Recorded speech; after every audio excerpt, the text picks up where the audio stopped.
안녕하십니까. 오해요. 반갑습니다. 오늘은 다니엘서에 관한 말씀을 나눌 거고요. 그 첫 번째 시간이 되겠습니다. 그동안 우아가 성경의 많은 인물들, 사건들 이렇게 부분적으로 우리가 같이 나눴었는데요. 자, 그러면 이 부분적인 것들을 하나로 모으면 큰 그림이 나오잖아요. 그 그림이 무엇일까요? 궁금하지요? 앞으로 우아가 성경을 읽을 때에도 큰 그림을 가지고 보면 창세기를 읽어도 출애굽기서를 읽어도 신명기서를 읽어도 큰 흐름 안에서 보니까 정리가 되어지는 것이 아주 쉽습니다. 퍼즐 아시죠? 그러니까 퍼즐을 맞출 때 전체 그림을 알고 부분 놓으면 어렵지 않지요. 그림을 아니까요. 그런데 전체가 어떤 그림인지 모르는 상태에서 퍼즐을 가져다 두면 조금 지루할 수 있습니다. 그러니까 성경을 그 전체로 볼 수 있는 부분은 앞으로 계속 우리가 훈련을 하도록 할 건데요. 다름 아니라 성경은 하나님께서 그리스도를 통해서 이 땅에 하나님의 나라가 계속 확장되도록 하는 것입니다. 세상의 모든 것의 주인은 하나님이시잖아요. 만물을 만드신 분이 하나님이신데 새도 나무도 다 하나님의 것이죠. 그 가운데 특별히 하나님의 관심은 하나님의 형상대로 만든 하나님의 사람, 하나님의 자녀에게 있습니다. 자, 그래서 하나님께서 그러니까 그리스도를 통해서 흩어져 있는 하나님의 백성들을 하나로 불러 모으시는 거죠. 그 일을 위해서 사실 이스라엘을 먼저 불러주셨고 이스라엘과 함께 하시면서 그 일을 계속 진행하시는데 사실 이스라엘은 깨닫지 못한 것 같습니다. 그래서 구약에서는요. 이 땅에 하나님의 나라가 임하는 부분을 하나님의 백성, 자 신약에서는 교회로 이렇게 표현하고 있습니다. 그러니까 하나님의 백성이 나중에 교회라고 하는 모습을 통해서 지금 우리가 교회죠. 우리는 움직이는 교회입니다. 교회의 축복은 다름 아니라 그리스도가 머리로 계시기 때문에 이미 그리스도가 승리하셨기 때문에 교회는 반드시 승리하죠. 자, 그 부분을 하나님의 나라가 임하는 거예요. 나의 삶 속에 하나님의 나라가 임할 수밖에 없는 많은 일들이 있어요. 때로는 좋은 일들도 있을 수 있고 힘든 일도 있을 수 있기도 해요. 하지만 그것과 상관없이 그건 내 기분이죠. 하나님께서 그리스도를 통해서 계속 하나님의 나라를 확장시켜 가시는 이유, 우아를 통해서 또한 우아의 가족들을 통해서 계속 하나님의 나라를 확장시켜 간다는 얘기는 곳곳에 흩어져 있는 하나님의 백성들을 찾아내는 겁니다.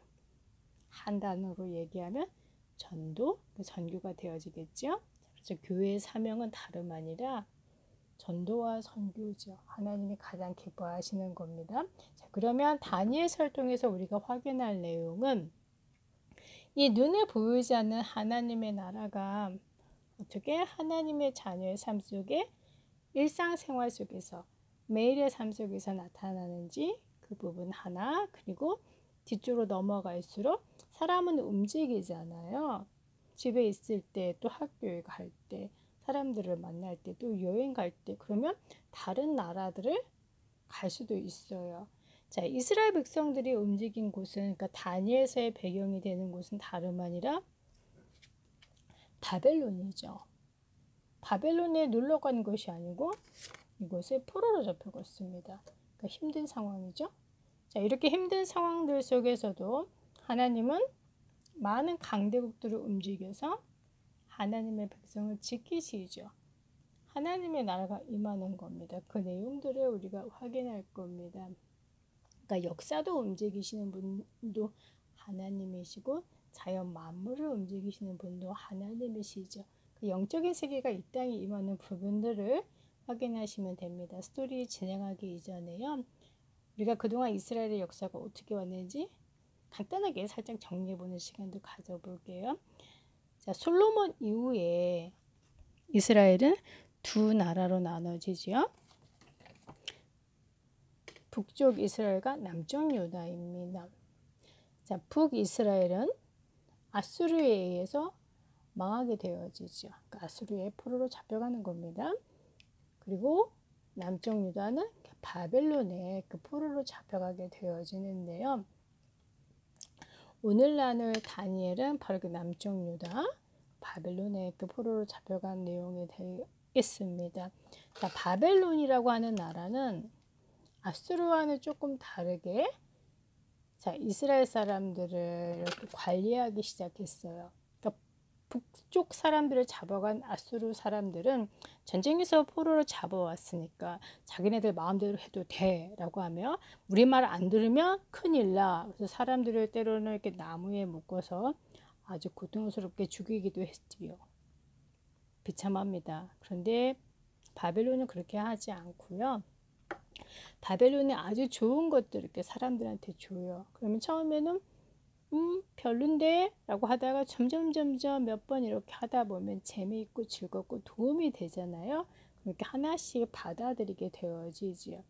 우아야 그 부분이 조금 어려운 말로 문화, 동화라고 그래요. 너무나 어려운 단어입니다. 그러니까 삶을 섞어가는 거죠. 나도 모르게 살살살살. 그렇게 하면서 바벨론은 유다 사람들을 완전히 자신의 나라로 사람들로 이렇게 만들어가고 있었는데요. 자, 이스라엘 백성이 그러니까 유다가 바벨론의 포로로 잡혀갈 때는 한꺼번에 다 가지 않고 3번에 걸쳐서 가게 되어지는데 자, 첫 번째 1차 그러니까 포로로 잡혀가는 사람들은 어떤 사람이었는가? 그러니까 일반 사람들은 아니었습니다. 자, 남쪽 유다에 느부갓네살이라고 하는 바벨론 왕이 많은 군대들을 데리고 들어오게 되어집니다. 전쟁이 시작된 겁니다. 자, 이때 남쪽 유다를 다스리고 있었던 왕은 여호야김인데요.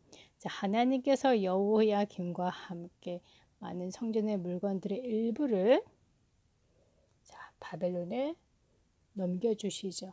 전쟁은 하나님께 속한 것입니다. 자, 그와 동시에 사람들이 이렇게 포로로 잡혀가는데요. 자, 첫 번째 포로로 잡혀간 사람들은 그래서 왕족, 귀족, 흔히 말하는 엘리트라고 하죠. 바벨론에서는 이렇게 엘리트를 잡아와서 어떤 일을 했는가 하면 바벨론의 많은 학문들, 바벨론 사람들이 어떻게 살아가는지 그리고 바벨론 사람들의 그 언어를 가르쳐 주라라고 얘기합니다. 미국에서는 주 언어가 영어잖아요. 하지만 많은 다민족들이 있으니까 요즘은 가정마다 2개 정도의 언어는 기본적으로 하죠. 우아는 영어도 하고 그 한국말도 하잖아요. 자, 그러면서 그 문화를 하나씩 섞어가는 겁니다. 더 이상 유단말 사용하지 않도록 하는 거죠. 자, 그리고 바벨론 사람들은 어떻게 살아가는지 많은 글들을 통해서 문학적인 것들을 통해서 하나씩 배워가도록 하게 되어집니다. 자, 그러면서 한 3년여 동안 이렇게 훈련을 시켜줘라 라고 얘기를 하게 되어지고요.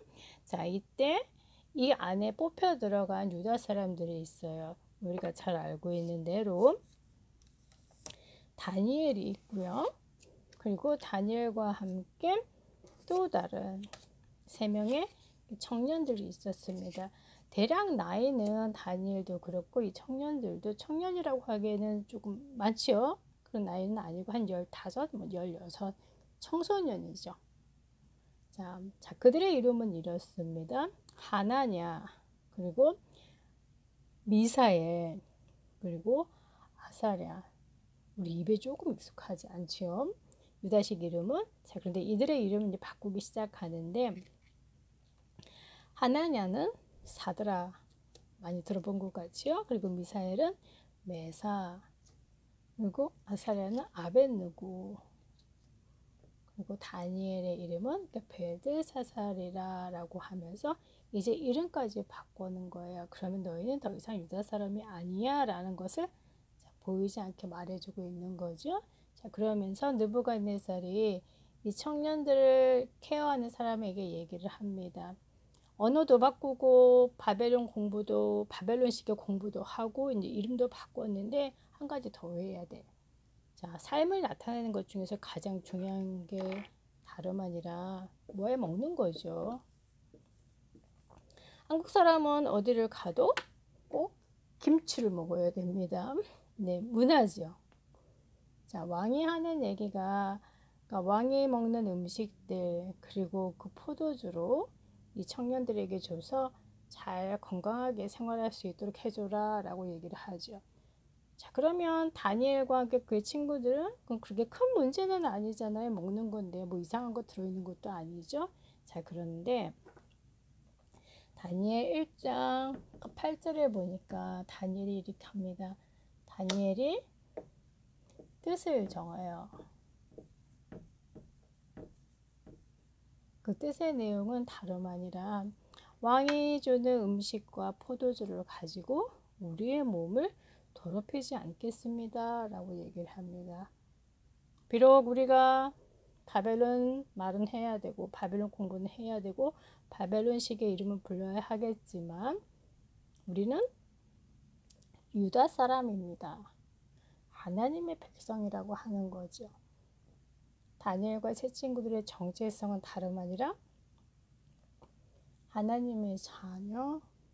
자, 이 부분을 다니엘이 뜻을 정하게 되는 겁니다. 자, 그러면 문제는 당연히 생기겠지요. 자, 그 스토리는 우리가 다음 주에 나누기로 하고요. 오늘은 우리가 한 가지만 정리하겠습니다. 자, 다니엘은 나이가 많이 든 사람도 아니에요. 어린 사람이죠. 자, 그런데 다니엘이 이렇게까지 뜻을 정할 수 있었던 이유, 분명히 왕이 주는 음식을 거부하게 되면 문제가 생깁니다. 그래도 나는 하나님의 자녀야, 유다인이야. 자신이 누구인지 알고 있는 거예요. 이것을 보고 영적 정체성이라고 합니다. 너 누구냐라고 사람들이 신분증 줘봐라고 할 때는 우리가 신분증을 주지요. 그러니까 아이디 카드로 보여주잖아요. 자, 다니엘은 자신이 누구인지 아는 거죠. 그리고 왜 이스라엘 백성이 유다 민족이 바벨론에 포로로 잡혀왔는지 알고 있는 사람이에요. 당연히 뜻을 정할 수밖에 없죠. 그런데 그로 인한 문제들은 분명히 오게 되어져 있습니다. 자, 그러면 그 속에서 하나님이 어떻게 일하실지는 우리가 다음 주에 확인하고요. 이번 주 우화가 꼭 언약으로 확인하시고 실천할 부분은 다름 아니라 왜 미국에는 많은 좋은 것들이 있어요. 우리의 삶을 너무나 편안하게 해주는 것들이 있지요. 밖에 나가면 아름다운 자연도 있고 새소리, 물소리 너무나 아름답잖아요. 공기도 좋습니다. 하나님이 다 만드신 겁니다. 하나님이 우리에게 주신 거니까 우리가 많이 누려야 되겠죠. 정상인데요. 자, 그것보다 더 중요한 것이 하나님이 주신 것을 누리는 것보다 더 중요한 부분은 그 주신 하나님을 우리가 누릴 수 있어야 되죠. 그렇지, 하나님이 누구인지 알아야 되잖아요. 그래서 우리의 삶의 가장 첫 번째 우선순위는 다름 아니라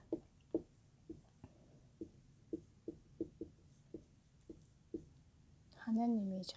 자, 그래서 다니엘이 뜻을 정한 겁니다. 다니엘은 어떻게 하나님을 누렸을까요? 우리가 앞으로 계속 확인할 거고요.